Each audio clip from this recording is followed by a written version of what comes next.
Good evening. You've joined us right here on India Tonight. I'm Tanya Bharadwaj. Indian Airlines will not hike fares amidst the pile-up of grounded Boeing 737 MAX planes. Hours after India joined the wave of countries to ban the 737, aviation regulator has said that operators have agreed to not indulge in predatory pricing. The regulator, in fact, has also set up a special cell to monitor complaints due to disruption of several flights. But the fact is, the trouble in the Indian skies is beyond the Boeing MAX ban. Jet Airways, for now, has grounded about 40% of its fleet after failing to pay lessors. SpiceJet will need to pull out 12 of the Boeing 737 MAX planes from service, which basically means between today and tomorrow, you're looking at something like 42 cancellations. And then you've got Indigo, on the other hand, that's battling a shortage of skilled pilots. The changing aviation landscape is what we're putting the spotlight this evening on India Tonight. This kind of situation, all the airlines have always pitched in as far as the fares are concerned. So what we have requested and Secretary has requested them is that fare, they should be kept at roughly the same level as it was there before this one.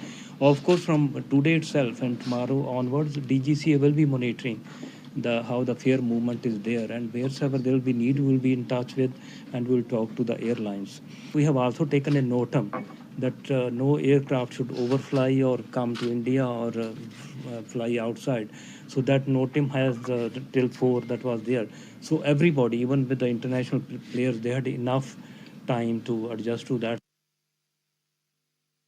We discussed as to how this grounding of aircraft should not inconvenience the passengers, so that the cancellation of flights should not affect the passengers. So the airlines have assured us that they will be trying to increase the utilization of the existing aircraft which are eligible to fly, and see to it that enough number of flights are there so that the passengers are not put to any kind of hardship.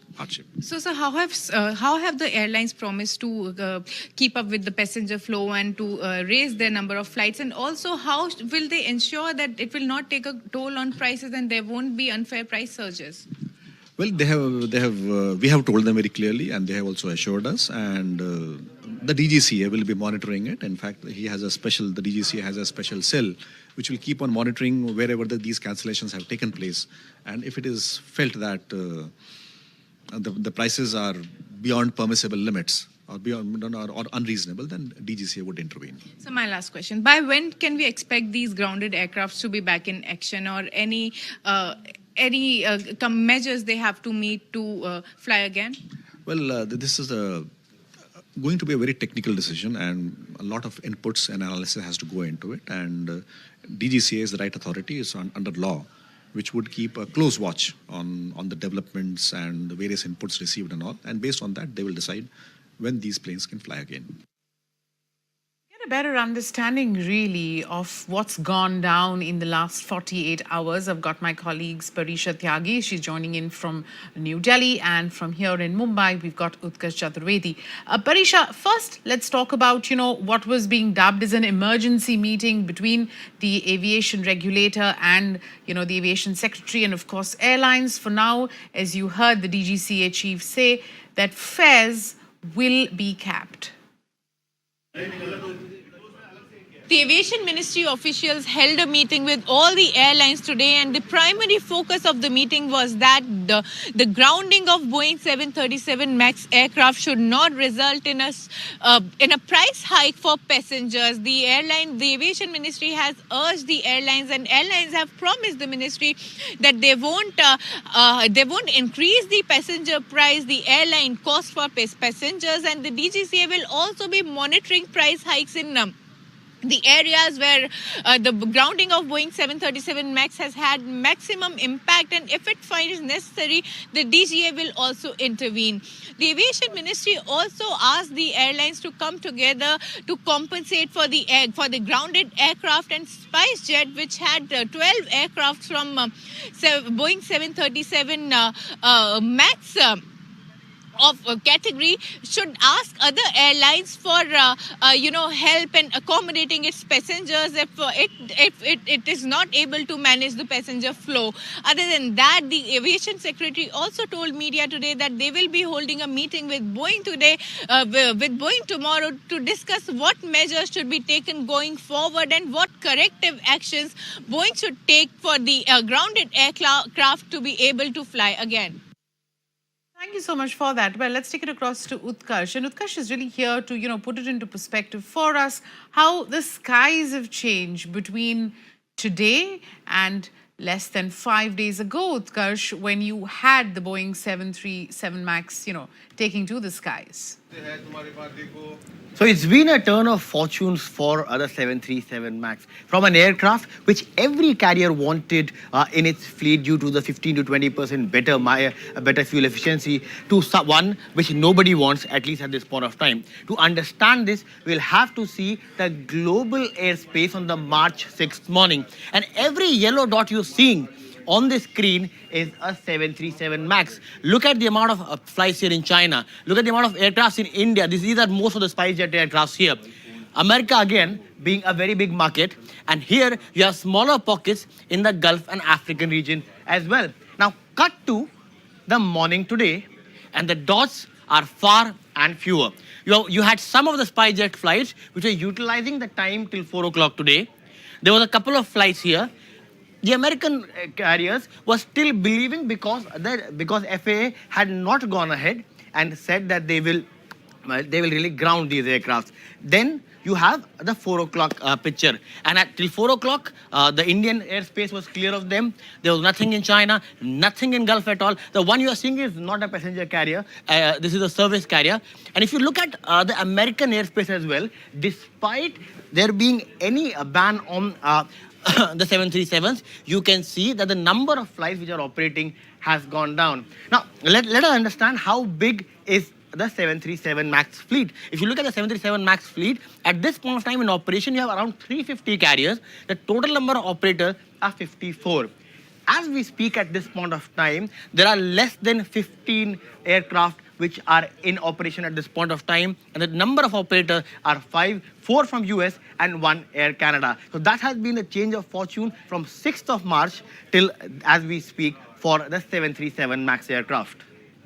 So much for that, Utkarsh. In fact, the Boeing stock, after having crash landed something like 8% in the last 2 trading sessions, is actually seeing a little bit of traction this morning. But remember, US Airlines and the Federal Aviation Administration, that's the US aviation regulator, are coming under heavy pressure from politicians, passengers, and unions to ground the Boeing 737 MAX aircraft involved in 2 deadly crashes in less than 5 months. The FAA is one of the few major aviation regulators to have allowed this 737 MAX to remain in the air after a number of authorities have grounded the plane or banned it from their skies. And that, of course, has led to what experts now are saying, an unprecedented rift between the world's main flight safety agencies. Here's a word from US Senator Mitt Romney, who's called for an immediate grounding. Given the fact that the UK and Singapore and New Zealand and other places have decided to ground the aircraft, that out of an abundance of caution, it makes sense for us to do the same. 2 tragic accidents in such a short period of time suggests that we should take a close look. That, I'm sure, is being done, but out of an abundance of safety concerns and common sense, I think it makes sense to ground the aircraft until we have better information. Let's chat then with Mark D. Martin. He's a founder and CEO of Martin Consulting, which is a safety consulting company. Martin, good evening to you, and thank you so much for taking the time out. Mark, let me begin by asking you, India has finally joined the wave of countries to ban the Boeing 737 MAX jet. We were amongst the last, though, to do so. Shouldn't public safety be, our first motto? Why take any chances at all? So what took the regulator so long? Tanya, good evening, and thanks for having me on ET Now today. I think one of the challenges that we've seen in India is a laxity, a sort of laid-back attitude, and a nonchalant behavior towards global trends in aviation. I think it's very unfortunate that we see these qualities with the DGCA. We are the world's largest and fastest growing aviation market. So we should have responded faster and well before anybody else. But the sad part is we were the last to respond. God forbid if we had a crash or an incident with the 737-8 MAX, it would have been pretty much, the last, pretty much the last nail in the coffin with our business, because we know where we are. Our fleet is down by 35%, right? The Airbus Neo, 320 Neo has engine challenges. They're restricted to fly. Jet is pretty much on life support system right now. We're dealing with renewed traveler demand. So it's not the best in the right time, and plus the government really hasn't done a rollback on the 5% import duty on jet fuel. So cost of ticket has also gone up.